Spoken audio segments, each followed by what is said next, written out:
Hello and welcome to episode 41 of Rebuilding Chelsea on FM23. I'm Jamie, and coming up on today's episode it is pre-season and transfer special time. So I'll begin by showing you the squad as it looks now, with the out of contract players having just left, and that will be coming up in just a moment. Okay, let's take a look at the squad then through the lens of the squad planner, and we begin in goal. Unai Simon is first choice keeper at 3.5 stars, but Dennis Simon is developing nicely. He's a 2.5 star current ability player with 3.5 star potential, so he's potentially as good as Unai Simon and 9 years younger. So no need to bring in a goalkeeper. As you can see, I have starred all the players who are arrivals since I joined the club. Those are the ones we want left by the end of season 5. So let's move on to left back.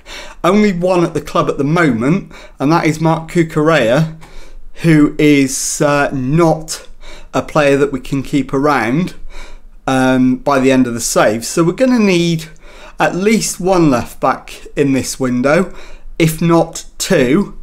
So move on to centre back. We've got 3. Antonio Silva is our top centre back at 4 stars.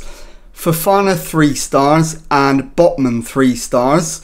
And Fofana is another one who needs to be moved on before the 5 years is up. And as you can see, the other centre-back position is exactly the same. So we need 1, maybe even 2 centre-backs.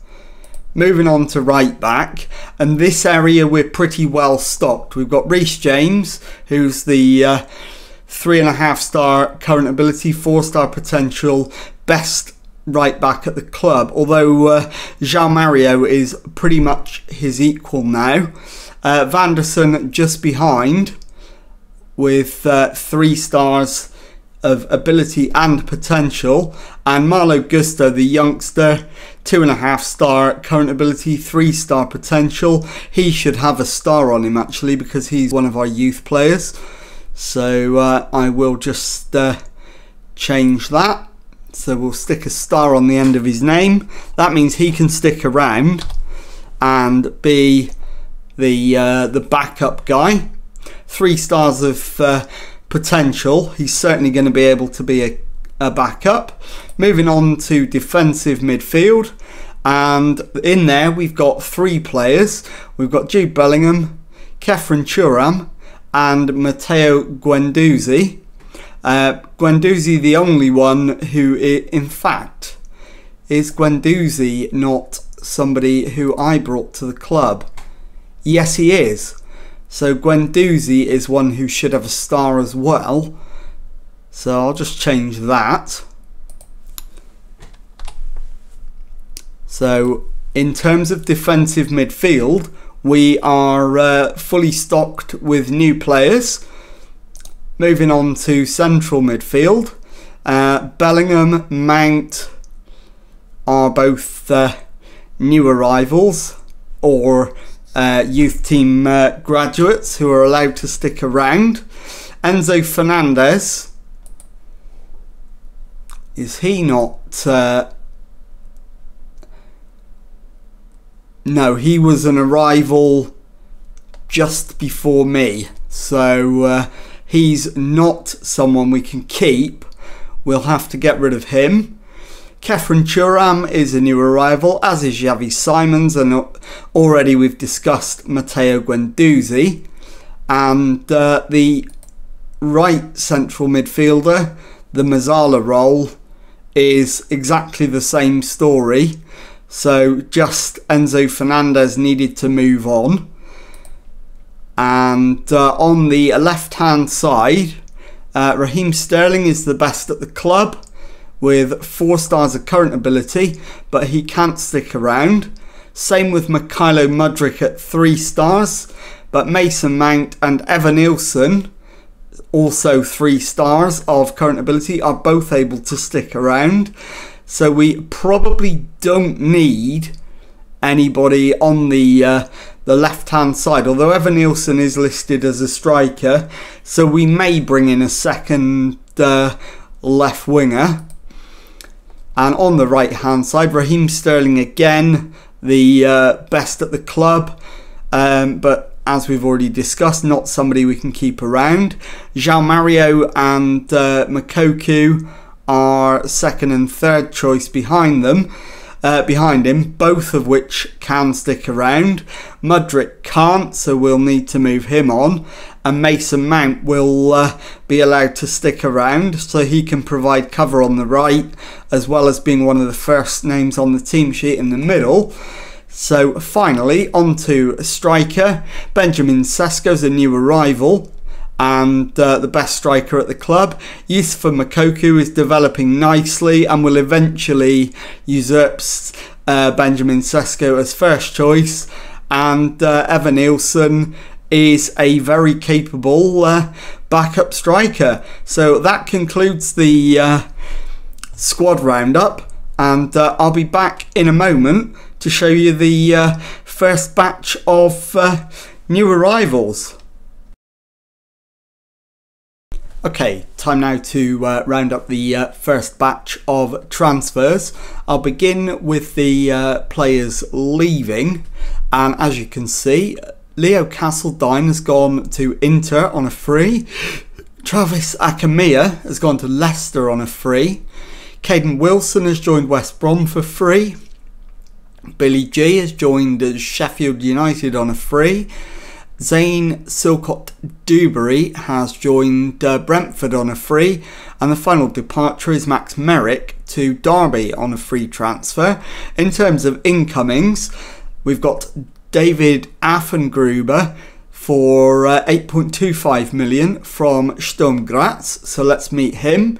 And he is a centre-back, 2 stars of current ability, 2.5 stars of potential, and an Austrian international with 14 caps. So very much a backup option for us at centre-back. Next in is a more recognisable name in Owen Wijndal from Ajax for an initial 30 million. He is a 4-star current ability and potential, 25-year-old left-back. Delighted to get him in.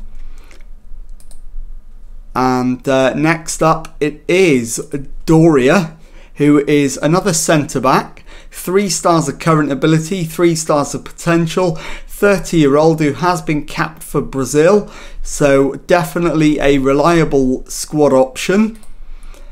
And the fourth and final signing so far is Sebastian Vegas, who is another centre-back, 2.5 stars of current ability and potential, 28-year-old Chilean international with 43 caps. So another solid squad player. And so that rounds up the transfers so far. And now we need to concentrate on shipping some players out. So I'll be back in a moment to let you know which players have left to make room for some more arrivals. Okay, well it's now the 1st of August and I'm back to update you as to the progress in the transfer market. As you can see, there's been no further arrivals, Sebastian Vegas being the last one in. But there have been 3 departures. Armando Broja's gone out on loan to Dortmund. Carney Chukwuemeka's gone out on loan to Mainz, and Benoit Badiashile has joined West Ham. There are still a number of players I'm trying to get rid of without success so far, so I'll be back at the end of pre-season to confirm the final squad and round up the pre-season results for you. Okay, it is now the 10th of August, the new season less than a week away. All the pre-season friendlies have been played and it's now time for the final transfer roundup. And as you can see, there have been a further 4 departures since my last update. Andre Santos has joined Sevilla on loan. with the total fee being 1.3 million, £145,000 a month. The next player to depart was Mykhailo Mudryk, who's gone to Barcelona for £40 million. Sebastian Vegas, one of our new arrivals, has left for Ajax on loan for the season. And the final departure is Wesley Fofana, who's gone on loan to Manchester United for a fee of £76,000 a month, with, as you can see, an optional future fee of £60 million should they decide to make the deal permanent. So I'll be back in a moment to show you the squad as it looks now. Okay, time now to take a look at the squad we'll be taking into the new season then. And we'll begin in goal. Unai Simon, first choice keeper, backed up by Dennis Simon. Moving on to left back, we've got two there. Owen Wijndal is one of our new signings, backed up now by Marc Cucurella. On to the centre backs, and we've got Silva, Botman, new signing Doria, Levi Colwill, and new signing David Affengruber in both centre back positions. On the right, Reece James is the best right back, although João Mario is pretty much his equal, and Vanderson is our third best right back. So moving on to defensive midfield, Jude Bellingham is the best in there, with Kefren Turam and Matteo Guendouzi very capably sitting in behind him. On to the left-sided midfielder, the deep-lying playmaker. Bellingham is again the top dog in there. Behind him, Mason Mount, Enzo Fernandez, Kefren Turam are the standouts, and Simons, Guendouzi and Madueke the also runs in that position.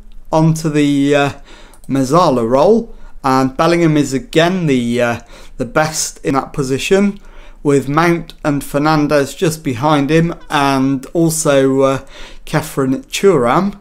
Simons, Guendouzi and Madueke are the ones making up the numbers. On the left hand side, Raheem Sterling is the best option in there, with Mount, Evanilson and Madueke behind him. On the right, it's João Mario, with Sterling, Madueke, Mount, Sterling, Moukoko, Mount and Madueke behind him. And then finally up front, Benjamin Sesko remains our first choice striker, with Youssoufa Moukoko catching him up but still not quite able to displace him, and Evanilson providing capable backup as well. So with the squad rounded up, let's have a look at how pre-season went. Okay, well, as you can see, we had a very busy pre-season, and largely it went according to plan. We did lose to Manchester City in the FIFA Club World Cup quarter-final by virtue of a penalty shootout after a 2-2 draw. We then smashed Blackpool 7-0, beat Crewe 4-2, went on tour and beat Albirex 11-0, beat Arsenal over there 4-0 as well, and Gone Back United were beaten 19-0. We then played Monaco at home and won 4-0, beat Red Bull Leipzig 1-0, Dortmund 4-1 at home. We then lost 1-0 to Real Madrid before rounding off pre-season with a 7-0 hammering away to Dagenham and Redbridge. So with the pre-season results rounded up, time to finish off the episode by telling you what's coming up on the next one. Okay, well, pre-season done and dusted, so here's what's coming up on the next episode. I'm going to show you the first 2 games of the new Premier League season. We're away to Nottingham Forest and then at home to Wolves. So if you've enjoyed that, please leave a nice thumbs up on there for me. Subscribe to the channel for Monday to Friday Football Manager videos. Thank you very much indeed for watching, and goodbye.